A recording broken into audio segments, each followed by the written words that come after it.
Welcome to Royal Family Brief. The content of the briefing includes: Palace considered putting a regent on the throne as late Queen's health worsened. Prince William personally arranged Windsor walkabout with Prince Harry after late Queen's death.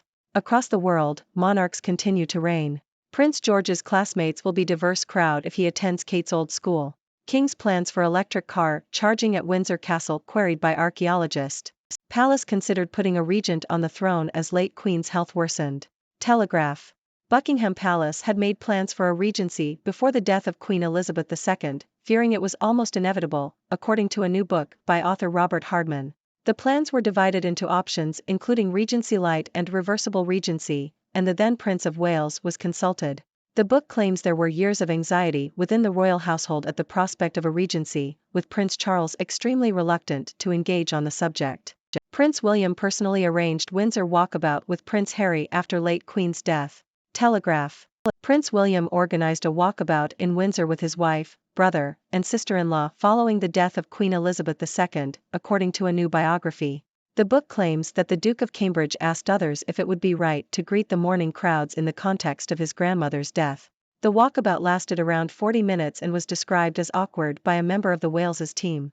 The biography also reveals that Prince Charles and Prince William had discreet discussions at Birkhall after the Queen's death, while the rest of the senior royal family stayed at Balmoral.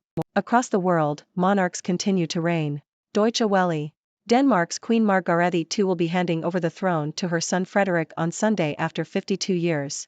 Denmark follows the Netherlands, Belgium, Spain, and Britain, in 2022, in experiencing a generational change in their monarchy. Frederick, 55, has been preparing for the role since childhood, despite initially expressing reluctance to become king. He has since settled down and had children, ensuring the continuation of Europe's oldest royal dynasty. Prince George's classmates will be diverse crowd if he attends Kate's old school. Telegraph. Marlborough College, the elite UK public school that Kate Middleton attended in the late 1990s, is aiming to widen access with the launch of its Marlborough Difference campaign. The campaign aims to raise £75 million, $97 million, by 2033 to fund educational bursaries. The school hopes that 1 in 10 of its 1,000-plus pupils will have a fully funded place by that time. The campaign has already raised £20 million, £1.3 million of which was raised on its launch day. King's plans for electric car charging at Windsor Castle queried by archaeologist. Telegraph. Plans by the royal household to install electric car charging points at Windsor Castle have been met with concerns from archaeologists. The experts have warned that the scheme could damage nationally important archaeological remains. The application for the charging points is part of a wider sustainability strategy to replace more of the royal fleet of petrol vehicles with electric and electric hybrid models.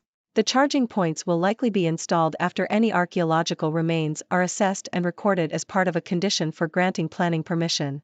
7 Kingdoms, What to Know About the Queens and Kings of Europe and Our Mary. The Sydney Morning Herald.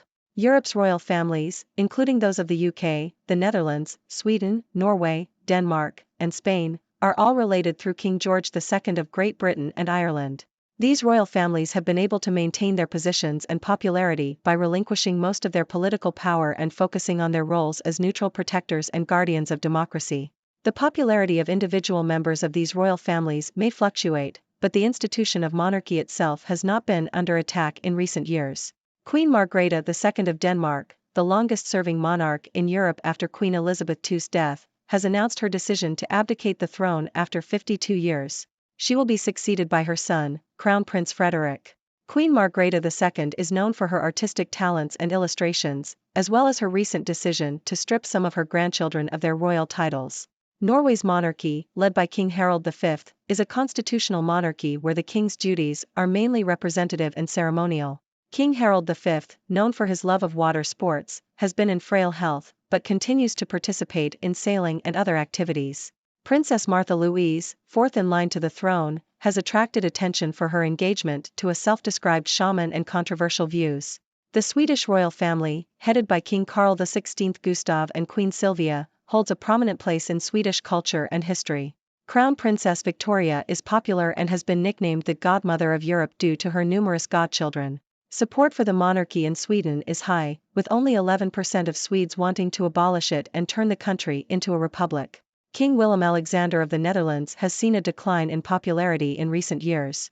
His reign has been marked by controversies, including a scandal involving his father, King Albert II, and allegations of an affair with Queen Maxima. Support for the monarchy as a whole has also decreased. King almost missed mother's final moments. Telegraph. A new book reveals that Prince Charles was initially uncertain about whether to travel to Balmoral to be by his mother's side in the hours before her death. The book details how the prince was advised by royal staff to be on standby, despite there being no public sign that the Queen's condition was about to worsen dramatically. He eventually traveled to Balmoral with his wife, the Duchess of Cornwall, and shortly after arriving, received a phone call informing him of his mother's death and his succession to the throne. New Zealand ex-Prime Minister Jacinda Ardern weds longtime partner. CNN. Jacinda Ardern, New Zealand's former Prime Minister, married her longtime partner Clark Gayford in a private ceremony on Saturday. The couple had previously cancelled their wedding due to COVID-19 restrictions. Ardern became a global icon for left-leaning politics and women in leadership during her time as Prime Minister. The wedding took place at Craggy Range Winery and was attended by around 50 to 75 guests, including Ardern's successor as Prime Minister. Ardern has spent the past 6 months undertaking fellowships at Harvard University. Queen died peacefully and without pain, memo says. BBC. According to a new biography of King Charles III, Queen Elizabeth II's final moments were very peaceful and without pain. The book, written by the Daily Mail's royal writer Robert Hardman, includes a memo by the Queen's private secretary, Sir Edward Young, who wrote that she slipped away in her sleep and wouldn't have been aware of anything. The biography also reveals that a locked red box containing 2 sealed letters was found at the Queen's deathbed, one addressed to then Prince Charles and another to Sir Edward. The book claims that the King called his sons and told them to travel to Scotland to say their goodbyes, and he was addressed as Your Majesty for the first time after hearing of his mother's death. Mike Tyndall tries on wife Zara's hat at the races down under. Telegraph. Mike Tyndall, husband of Zara Tyndall, was spotted wearing his wife's cream fascinator with orange and blue floral details at the Magic Millions racecourse in Australia. The couple are brand ambassadors for Magic Millions and travel to Australia every year to promote the races. Zara is also a judge on the panel for the Magic Millions Racing Women Achievement Awards. The couple were seen earlier in the week enjoying a day at Surfers Paradise Beach with Nacho Figueras, another brand ambassador for Magic Millions. And that's a wrap on today's news from the royal world. We've learned that Buckingham Palace had plans in place for a regency before Queen Elizabeth II's passing. Prince William organized a walkabout in Windsor after his grandmother's death, and Denmark's Queen Margrethe II is set to hand over the throne to her son Frederick. Marlborough College, Kate Middleton's alma mater, is aiming to widen access with an educational bursary campaign, and plans for electric car charging points at Windsor Castle have raised concerns from archaeologists. We also explored the interconnectedness of Europe's royal families and highlighted some interesting tidbits about individual monarchs. In other news, a new book reveals that Prince Charles almost missed his mother's final moments. Former New Zealand Prime Minister Jacinda Ardern tied the knot, and a biography of King Charles III reveals that Queen Elizabeth II's passing was peaceful. And on a lighter note, Mike Tyndall was caught trying on his wife Zara's hat at a racecourse in Australia. Now, let's dive a bit deeper into these stories. The plans for a regency at Buckingham Palace show just how seriously the royal household took the possibility of Queen Elizabeth II's declining health. It's understandable that there would be years of anxiety and reluctance to engage in discussions about a regency, as that would be a significant change for the monarchy. Prince William's walkabout in Windsor was a heartfelt gesture, showing his willingness to connect with the public during a difficult time. It's always interesting to see how the younger generation of royals navigate their roles and responsibilities. The generational changes happening in Europe's monarchies are fascinating. Denmark's Queen Margrethe II's decision to abdicate the throne after 52 years will mark a significant shift for the country. It's impressive to see Crown Prince Frederick's preparation for the role, despite his initial reluctance. The campaign to widen access to Marlborough College is commendable, as educational opportunities should be available to all. The concerns raised by archaeologists regarding the installation of electric car charging points at Windsor Castle highlight the importance of balancing sustainability initiatives with the preservation of historical sites.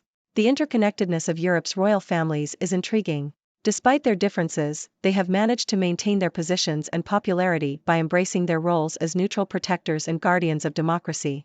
While individual members of these families may face fluctuations in popularity, the institution of monarchy itself remains resilient. In other news, the revelations about Prince Charles almost missing his mother's final moments shed light on the complexities of royal protocol and the personal emotions involved. Former New Zealand Prime Minister Jacinda Ardern's wedding is a heartwarming moment, and it's great to see her taking some time for herself after her impactful leadership. The details about Queen Elizabeth II's peaceful passing and the sealed letters add a layer of mystery and intrigue to the story. And of course, who can resist a bit of humor with Mike Tyndall trying on his wife's hat at the races? It's good to see the lighter side of the royal world. Now, I'd love to hear your thoughts on today's news.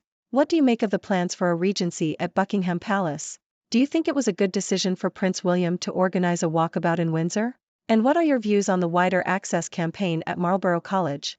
Drop your comments below and let's get the discussion going. Thank you for tuning in. The content above showcases the latest briefing reports and analytical synopses, thoughtfully curated by the 6Do team. These insights stem from a wide array of reputable media outlets, think tanks, government sources, and specialized experts worldwide.